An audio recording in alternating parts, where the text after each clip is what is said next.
Kër Ndaanaan TV mbokk yi ñëwaat na fii ci Tëngéej di xool li nga xam ne moom la askan bi di dund fii si Tëngéej yéen ñëpp xam ngeen ne fii ci Tëngéej autorités yi dañoo degoon déguerpissement jële fi taximaan yi jële fi waa clando jële fi marchand ambulant yi ñu dajee nag ñi nga xam ne ñooy regroupement des chauffeurs conducteurs yi nekk fii ci Sonadis ci Tëngéej ñu bëggoon leen a laaj ñoom naka la ñu gisee déguerpissement boobu nga xam ne autorités yi def nañ ko sëñ bi ñu ngi lay nuyu di la delloo siyaar. waaw ñoo ngi lay sant di la gërëm. tur bi ak sant bi. Mass Sène. ci biir regroupement yi lan nga ci doon. waaw man fi mu nekk nii si ñuy représenté garage u Thiès Mbour fii si Tëngéej si laa bokk mais nag li ñu def nii xaj na mooy làq doom duma doom. maanaam lii ñu def nii ñëw ba suñu garage ñu sottal ñu béton suuf ngir jëlee ñu fi te ñun dañuy ñëw pour liggéey daan suñu doole ay xale yu ndaw lañ. fii ngeen nekkoon garage ñaata at. fii presque def nañ fi ay 7 ans 8 ans 10 ans yàgg nañ fi. ba autorités yi di ñëw di leen fi jëlee ndax jox nañ leen sommation wala yëgal nañ leen ko wala nan lañ doxee ak yéen. waa yëgal nañ ñu parce que dañoo ñëw benn jour indi fi benn papier fekk ñu fi ki ñu fi fekk ñu ne ko signéel fii samedi da ngeen fiy jóge mu ñu ñëw moom mu signé ñu ñëw mu wax ñu ko samedi da ngeen fiy jóge samedi bi jot ñu ñëw indi seen i barrière baare jëlee fi oto yi boobu tamit ñëw nañ fi beneen yoon ñëw ja fekk suñu oto ñu ramasse ko yóbbu fourrière ñu dem jëli fay ñëw indi mais ñun lu ñu metti mooy. bañ leen jëlee fii fan lañ leen yóbbu feneen.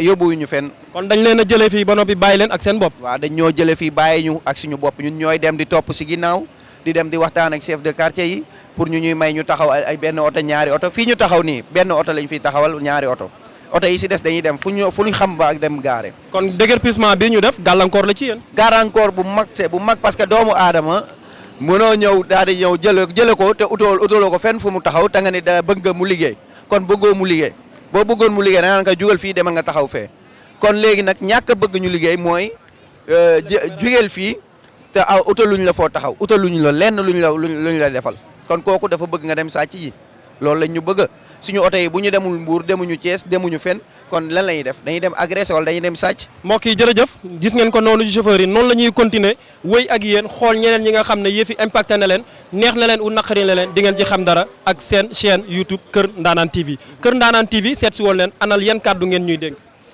li ngeen di def nii lu baax la man li ma leen di dénk mooy li ngeen di def nii askan bi nga xamante ni jëlee nañ leen ci ñoom bëgg nañoo liggéey ñu jëlee leen foofu te utal luñu leen place boo leen di topp ñuy wax seen soxla ñoom buñ ko gisee peut-être mën nañ leen a dimbali pour l'instant nii nag yéen li ngeen di topp nii yàlla na leen si yàlla jàppale ngeen def voilà Kër Ndaanaan TV yàlla na leen yàlla jàppale yéen ñëpp topp leen bëgg askan bi topp leen ànd ak yéen loolu rek laa leen. gis ngeen ko ni ngeen defoon léegi ak ñun ci conducteurs yi chauffeurs yi transporteurs yi ñi nga xam ne ñoo nekk ci geneen wàll bi jégg nañ tali nag mbokk yi ñu ngi ba tey Sonadis fii Tëngéej gis ngeen ko ne la sama ginnaaw pelle mécanique moo fa nekk ñoom ñoo dajji tali bi gis ngeen ko itam marteau piqueur yi ñoom ñoo dajji na la tali bi ngir jële fi marchand ambulant yi nga xam ne tali bi ñoom ñoo ko occupé woon jële fee ñi nga xam ne itam mooy jaaykatu jën yi jële fi itam ñi nga xam ne ay yére ki dàll lañ fi daan jaay nañ fi daan seen doole mairie bi itam mairie ville bu Rufisque daan na leen laaj juuti yooyu yëpp ñu xëy dindi ko dinañ xam dëgg-dëgg yëf yi nu mu demee ndax dinañ leen toppal waxtaan bi toppal leen xabaar yi dara du leen rëcc tey ak Kër Ndaanaan TV léppay leer incha allah. sëñ bi tur ak sant bi.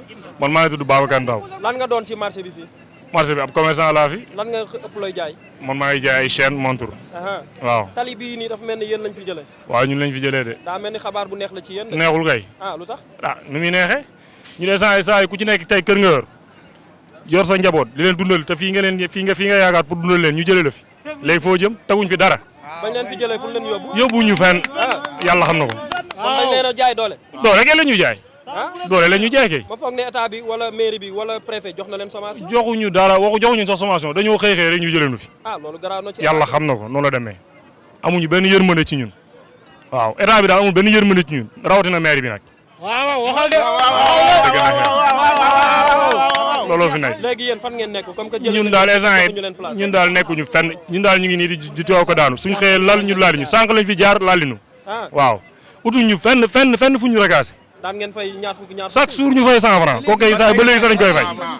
ba léegi dañuy fay 100 francs ba léegi day ñëw ñu fay 100 francs mais amuñu benn yërmande ci ñun amuñu benn yërmande ci seen Sénégal lii moo tax booy dugg ci gaal yi. man si bato laa nekk. bato yan nga nekk. bateau espagnol yi. mais bateau espagnol yeeg russe ak chinois yi ak turquie ñoom ñoo jeexal géeju Sénégal. waaw fi mu toll géej gi mënoo jee. loo wax la géej gi mënoo jee. loo gis rek diggante la. lii si am solo ñu ngi wax mbëkk mi géej gi amatul liggéey nit ñi di dem mbëkkmaa yu kenn xamul kon tey benn action dafa war a mën a am état jàppale nit ñi si cadre parce que nit ñaa ngi yëngu si géej gi jën wi soroy na moom te bitim réew ñu ngi ñëw di jëli licence ña di ñàkk a jox lan moo tax état mënoo seeti bata teg ka fi guni yi nar a dem bitim réew di si liggéey ña jàppale ñu réew mi moo koy moom ngir doomi réew mi. état moo koy moom pour doomi réew mi di si liggéey keneen ka man see teede di si gagné sa wërsëg wante boo gisuloo lay liggéey tamit da ngay dem bitim réew fii da ngay liggéey ba sonn doo am dara nañu waxante dëgg keneen ka nag sa sens am na ñoo xam ne bañ a neexee ña dem bitim réew am na ñoo xam ne bu ñu neexee ña def fi wante fa waay jublu rek na la fa sa wërsëg fekka wante état moom dax jàppalewul presque ba jàppale woon licence yi ñaa joxe bitim réew ñoom nee seeti bata ñu jël licence yi ñun ñuy napp si ñu géej. sama baay lañ fi indi woon. sa baay lañ indi woon Sénégal. en tant que militaire voilà. yow kon fi nga juddoo. à Thiès effectivement. 1952 est-ce que Tëngéej nii la meloon jamono yooyu. fii dañ ko daan bale. waaw. ñaari balayeur ñoo fi noonu kenn jël fële ba ci kii bi dellu si deuxième bi fii. mooy tali bi romb Sonadis bi. mooy bii. waaw mooy boulevard national. waaw boulevard national. buñ ko nettoyé ba pare oto bi ñëw ak ndox ak savon mu nettoyé ko. oui c'est propre à partir de 13h. échappement libre du daw ci dëkk bi. Calès du daw. ci jamono boobu. bi ma commencé dem Dakar tout seul boobu 50 francs lañ daan paas. waay Tëngéej Ndakaaru. Tëngéej Ndakaaru. super yaa ngi doon gaare ci station bi fii direct pompier léegi bu ma wàccee dox dem poste Tilel wuti corniche jël à droite rue 11 dalu sama mbokk yi foofu la nekkoon quoi. jamono yi Tëngéej lan moo nekkoon économie am koom-koom fii jamono yooyu. économie koom-koom bi daal par exemple fii amoon na usine Karo amoon na usine Bata amoon na Sococim amoon na usine Glace loolu moo fi amoon ci dans le temps waaw ak usine biscuit fële ci kër kaw waaw. loolu moo di dox ba Sénégal mel avancé nii rawatina Tëngéej mel nii. voilà léegi ñu dem ba mu yàgg sax ñu leen di dëgër piir yéen ñi nga xam ne macha allah. yow tey ban naqar nga ci am fii Tëngéej. bëggoon naa Tëngéej daal gën a set nii gën a rafet gën a jëm kanam jàppale xale yi ñu mën a avancer ñu progrès dëkk bi génn ci problème yu mel nii dëkk bi ni mu salte war na gën a mën a set nii quoi. vraiment kon bi ànd nga ci. mais effectivement. ok effectivement dafa war a set. dafa war a set parce que wér gu yaram ci set la commencé. waaw dëkk bi bu setee jàmm am dëkk bi bu setee wér gu yaram am parce que bu setee du am yoo du am mbóot du am dara dëkk bi day set day rafet nit ñi dañu am wér gu yaram waaw. kon yow waxtaan bi nga bëgg a wax autorité yi def déguerpissement bi mooy non seulement buñ ci yem mais nañ ko defar ba mu gën a jag. ba mu gën a jag ba mu gën a rafet nii ba mu gën a yaatu amélioré dëkk bi set nit ñi ku nekk mën a placé wu foo xam ne man nga ci daan sa doole am dara nga bañ a déborder aussi yàq parce que dëkk bi dafa war a aw yoon. kenn daanaan TV yàlla na ko yàlla defal jàmm ak yéen jeunes yu fa dëkk yàlla leen yàlla may jàmm ngeen avancé ba mën a am li ngeen moomal seen bopp. waa grand yéenay tëgg di sabaru rek vacances sabaru woo leen Macky Sall président Macky Sall tëjaat na yëfi yow noo ko gisee en tant que tëggkatu sabar. man kañ fi mu nekk nii moom damaa gën a tiit fan yëpp nelawuma ndax li ñu dégg nii wax dëgg yàlla yàlla nag mooy dogal nag li fi am nii du coobare kenn coobare suñu borom la waaye nag fi mu nekk nii nag Macky Sall moom bu arrêté tëgg mi moom ñun xamuñu fu ñuy jëlee dépense ndax ñun tëgg mi moo ñuy may dépense suñu sabar yi moom la ñu am Macky Sall nañu dimbali ngir yàlla ak même bu dee dañuy tëgg sax bu ñu mënee tëgg sax benn 1 heure de temps wala foo xam ne mën nañ tëgg diggante 11 heures si guddi ba la 10 heures sax ñu arrêté mais fi mu nekk nii suñu sabar yi dañ koy tëjaat ba keroog ki xamuñu kañ la feebar bi di jeex Macky nañu dimbali ngir yàlla rasulilaay mu jàppale géwël yi parce que géwël yi Dakar yi lañ faale géwël yi Tëngéej yi kenn faalewu leen corona bi mu amee géwël yi Dakar yi lañ doon jox ay millions ay milliards. kon yéen loolu ñu doon séddale jotoo leen ci yéegoo leen. ñun gisuñu dara ñun waa Tëngéej amuñ dara léegi ba pare ñu bëgg ñoo tëjloo suñuy sabar ñuy arrêté mu tëgg. kon fi mu ne da ngeen di tëj wala da ngeen di ibbi. mais tamit ñu sàcc man de moom bu ñu arrêté ndëndey di ñaa jël samay tama dem si ay xew bu ma tëggul ndëndey jël tama mais bu ma sañoon même bu ñu dul tëgg Macky Sall mu xool géwélu Tëngéej ji mu jàppale jeune Tëngéej yi nga xam ne ñooy tëgg sabar ñu am lu ñu leen jàppale sax.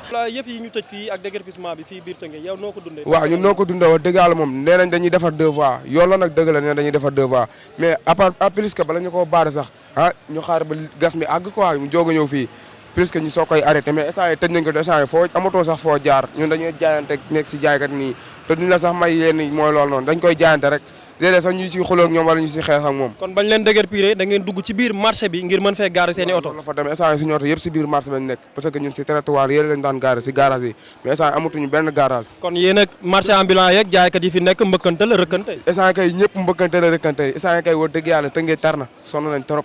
bar Serigne Touba mooy wax kilifa yi ko ngànk ak yi defoon déguerpissement bi. waaw ñun ñëpp ñu ngi leen di sant ñu leen di gërëm tamit mais tamit nañ ñu jàppale rek xam nga parce que ñun ay ndaw lañ quoi xam nga nit ki moom soo nangoo liggéey rek ah war nañ laa jàppale si benn côté bi ñun tooñu ñu sàcc ñu fene ñu dañuy xëy yor suñu oto di daan suñu doole mais Macky Sall tamit bu ñu koy jàppale si benn côté moom tamit nañuy jàppale si benn côté bi te yàlla tax. xam nga président bon ñun ñoo ko fi teg nu mu mënta demee ñun population bi ñoo ko fi teg ñoo voté dem xam nga voté teg ko fi donc nu mu mënta demee war na xool genre ñun surtout néew di doole war na xool surtout sport ndax sport dafa complexe quoi xam nga ñi siy dund dafa bëri ñi si yaakaar dañoo bëri xam nga actuellement nii yaa ngi tëj football bi te am na ay ñoo xamante ne si école football yi la ñu yaakaar ay coach yoo xamante ne ay boy yu ndaw la ñuy yor xam nga encaissé fa chaque mois 1500 wala 2000 bu ñu demee moom la ñuy xam nga yaakaar defuñu amuñu dara lu ñu def coach yooyu si loolu la ñuy yaakaar bu ñu demee xam nga jàppale seen famille et tout xam nga am xam nga ay nit ñoo xamante ne tu vois ay dirigeants lañ xam nga si mois bu weer bi deewee xam nga li leen di club bi jox si loolu ñu yaakaar pour dimbali seen famille xam nga loolu tax ma ne la sport dafa vague dafa yaatu xam nga tu vois mooy loolu quoi tu vois moo tax Macky Sall décision bi mu jël nii vraiment métti na trop si sportif yi métti na aussi si footballeur yi. nañuy concerté wu ba pare il faut que autorité itam war a am nag vision. dans le futur waaw mais déguerpissement amul njëriñ parce que population baa ngi yokk surtout une population de jeunes et quand les gens échouent dans leurs études fu ñuy rabattre jënd ak jaay amul apprentissage jënd naa juróom jaayee juróom-ñett wala juróom-ñaar kooku amul apprentissage kenn ko jàngal kenn mais il faut ñoom ñu tam ñu am vision commune yi amu ci benn maire bu embauché sa doom wala sa jabar diggal ko dans le marché. du maire Daouda Niang yor ville du Albert Ndoye bu yor est sa jabar ak sa doom du liggéey doo ko liggéey loo marché. kon ñoom xam nañ coono yi fi ne. kay ba pare duñu leen fay seeni heure supplémentaire duñu leen fay ñu luñu leen war a fay. kon exploitation la boo xam ne ñoom ñu ngi koy def ci ginnaaw commerçant yi. ku fi embauché ku ne yaa ngi jël sa jabar ak sa doom yóbbu ko dans les structures sanitaires où tu peux avoir un surplus de salaire de 50 à 100 000. waaw kooku de bu ko waxee dañ koy dëggal ndax moom liggéey na mairie. ba pare maay seen responsable syndical. jusqu'à maintenant au moment où je te parle je suis le secrétaire général de la section de Rufisque de la synthèse affilié à Mody Guiro man xam naa fii de li am solo mooy déguerpissement dafa laaj waxtaan et puis li ma la wax autorité depuis combien d'années ils sont là ñi fi jaar ñëpp maire yi fi jaar yëpp nee nañ marché bi dafa xat marché bi nit ñi ñoo màgg marché bi moo màgg fekk tali toutes les grandes guerres se terminent autour d'une table dañuy xeex rey ñun ñu war a rey ba pare bu ñu paree toog di waxtaan ou bien ñu nga kon balaa caakay waxtaanal ba pare. carré d'or bi sax dama fay dugg yaay ndax yëgoon nañ ne am na benn projet bu mag dañu bëggoon daaneel barab yu bari fii ci marché central bu Tëngéej daal di fiy tabax ay building carré d'or lañ ko tuddee mu juróon ay milliards yu bari am na lu jot a dugg ci koppar maire Albert Ndoye ñëwoon na fi maire Daouda Niang ak seen partenaire chinois yi yaa booy carré d'or tamit yëngaloon na fi ana benn fàttelu rek bu ndaw nga ñu ci mën a indil. xanaa xale yu nàcc yu bari du côté des agents municipaux comme du côté des commerçants. kon drague bu méttee fi amoon. bu méttee métti. lu waraloon boobu xeex. ah ñàkk waxtaan. amoon jaay doole. à mon avis ñàkk waxtaan la woon. kon ñoom dañu bëggoon xëy rek daal di ñëw samp. parce que ay nit bu ngeen di waxtaan li nga bëgg rek boo ko amul keneen ki da nga koy bàyyi droit de réponse su la ne man d'accord ma nga ne ko lu tax d'accord ngeen di sottante xalaat di waxtaan ba muy jeex. ndax démocratie lañ nekk. waaw ba pare foo nit nekk pendant nangami at nga xëy suba bëgg ko fa jëlee xëyul gontul jamono bi liggéey amul corona bi yokk na joote xale yi xiif nañu parents d'élèves yi dañuy war a inscrire seen doom mais kooku lan ngay yoree sa kër. te ba noppi bés bu ne nga jaar fi laaj ko juuti. waaw d'accord chaque jour nga laaj juuti c'est vrai que nit ki aussi su occupé place dafa war a fay juuti. kon boo ko fiy jëlee waxtaan na ko fiy jëlee. même si c'est pas officiel. ok même si la mbedd mi muy occupé du yoon dafa moom moo ñëw dafa war a fay juuti. waaw juuti yi sax ñaata lay tombé ci ay benn ñaata la tàmbalee ñaar fukk jëm ñaata. non juuti moom ñaar fukk rek la. yëpp du. borom place yi magasin yi lu ñuy fay. magasin yi moom ça dépend bu dee magasin bu affilié boo xamante ne commune moo ko moom parce que amoon na dans les temps ay magasin yu mairie moomoon wala yu mu autorisé woon seen i borom ñu tabax yooyu magasin 6000 lañ daan fay. par weer yaa ngi dégg magasin yii na ngay gis am na ay 100000 ay 60000 ay 75000 parce que c'est des magasins privés borom kër yi ñoom moom seen kër tabax ko loué ko boo bëggee jël boo bëggul nga ba ko fi boo mënee jël boo mënul bàyyi. mais autorités yi nga xam ne déguerpissement bi ñoom ñoo ko organisé orchestré ko yow ban tegtal rek nga leen mën a jottale ci xalaat bu rafet ndax yow it xam nga leen te xam nga marché bi macha allah. tegtal bi daal mooy nañu continuer di waxtaan te ñu am vision nañu uti wut leneen mënuñu defar ay yeneen site. ndax Tëngéej bëri na espace. mais nañ defar yeneen site même fi ñuy wax naan ay carré d'or yooyu ginnaaw occupé guñu ko. mais nañ fa caser nit ñi en attendant ñu wutal leen loo xamante ne c'est définitif. mu doon lu provisoire.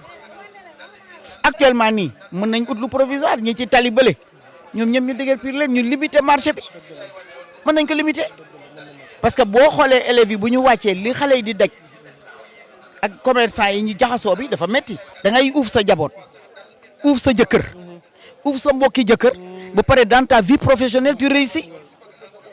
jigéen nag la ko yàlla waaw loolu bu ñëwee danaan sonn na sànni loxo rek daal di sànni loxo ne la njang lu mu laaj yaa ko koy jottali. te bu njaboot bi commencé màgg mu rocc loxo. waaw te yaay lu njaboot gi gën a màgg muy gën a téye.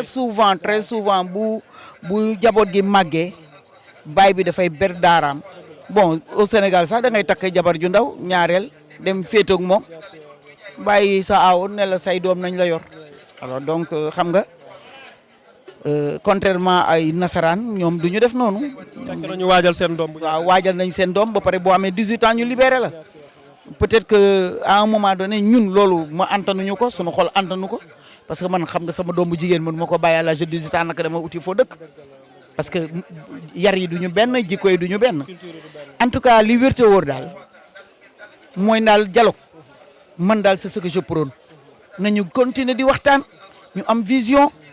outil leneen loo xamante ne mën na seconder le marché central nit ñi gis ci seen bopp parce que imaginez nga jógee Arafat ñëw marché central nga jógee Dangu ñëw marché central nga jógee Cité Takko nga ñëw marché central yooyu yëpp da ngay jéggi tali. ba Kër Massar Kër Mbaye Fall dañuy. waaw Kër Massar Kër Mbaye Fall sax ñooñu mën nañoo dugg oto wàcc directement mais ñiy jéggi tali mën nañu bañ a jéggi tali pourquoi ne pas dans le nord.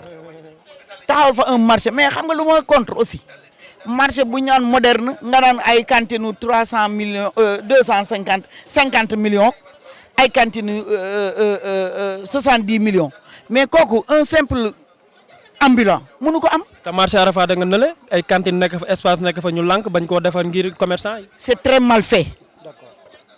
Arafat c'était mon idée mais biñ koy concevoir pour des raisons politiques boole wuñ ma ci.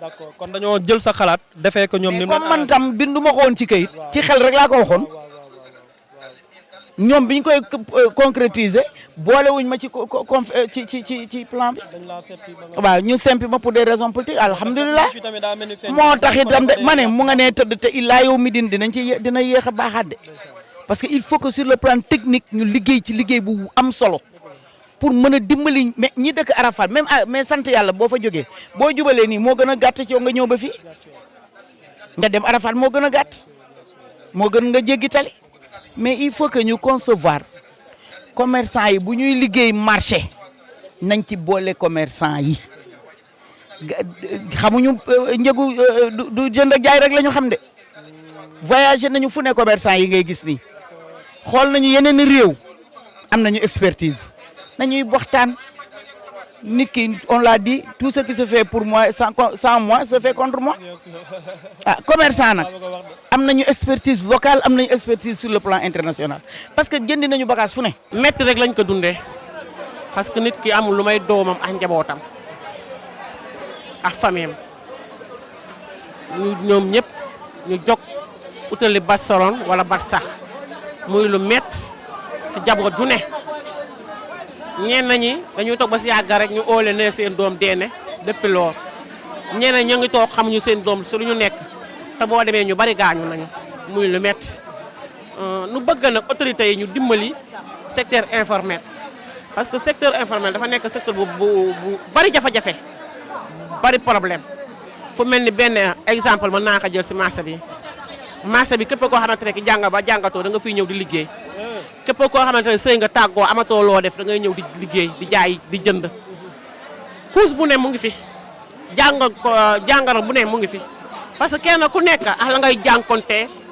ak la ngay sentir maçon bi doxatul mool gi metti na lépp metti na nuy souffrance ñu bëgg nag autorités yi nekk Tëngéej ñu jàppale ñu bëgg président Macky Sall la gestu Promoville bi mu lancé woon Tëngéej parce que Tëngéej soxla na loolu. yan jafe-jafe ngeen am fii marché poisson ndax ci ginnaaw sax tëjoon nañ ko lu waral tëj boobu itam boo ñu ko mën a leeral.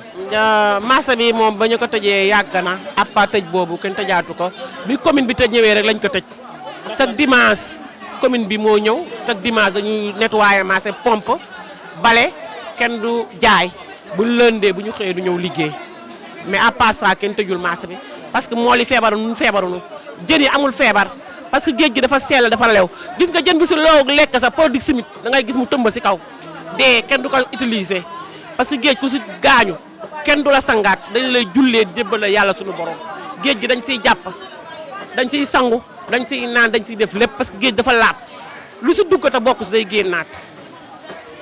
déguerpissement bi fi am fii Tëngéej am na ci yéen ñoo xam ne guddi gi nañ daan ñëw ba ci taliba lal fa di jaay jën ba leen fi état bi jëlee jaarale ko ci préfet bi nekk Rufisque ak mairie ville bi yéen loolu ban njàqare la leen def wala ban njariñ la leen jural. ñun amul si njàqate kontaan lañ si am parce que man maay présidente union des délégués département bu Rufisque man maay présidente UNACOIS département bu Rufisque ñun union des délégués département bu Rufisque noo àndoon ak préfet Babacar Kane pour defar dëkk bi parce que dañ ne commerçant yi ñoo yàq dëkk te commerçant yi yàquñu dëkk bi nu ànd seex monsieur le maire Boubacar Albendooy ànd seex Daouda Niang nuy déguerpir dëkk bi pour kenn ku nekk nu sensibiliser la nga toog fa nga war a toog bàyyi tali bi parce que tali du jaayukaay bàyyi piéton yi parce que piéton yi pour tànka yi la tali bi pour voiture yi la nu ànd seex Babacar Kane nag depuis booba léegi si lañ nekk bi ngeen ñëwee nii da ngeen fekk ma toog ni justement di arranger benn problème boo xamante ne si loolu la bokk.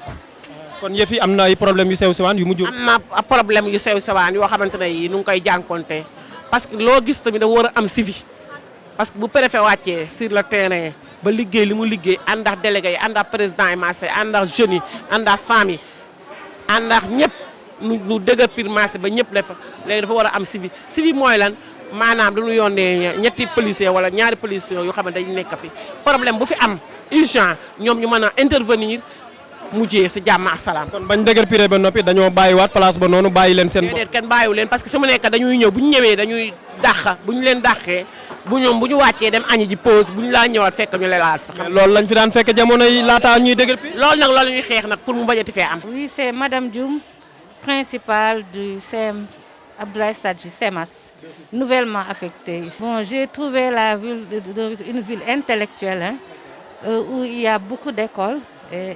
Les élèves sont beaucoup plus disciplinés que dans les autres secteurs, surtout dans les secteurs des parcelles où j'ai fait 20 ans avant de venir ici. Dès la rentrée, on a pris toutes nos dispositions, notamment le port de masque. J'ai trouvé des lave-mains, j'ai trouvé des gels, des savons. Depuis quelque temps, on a remarqué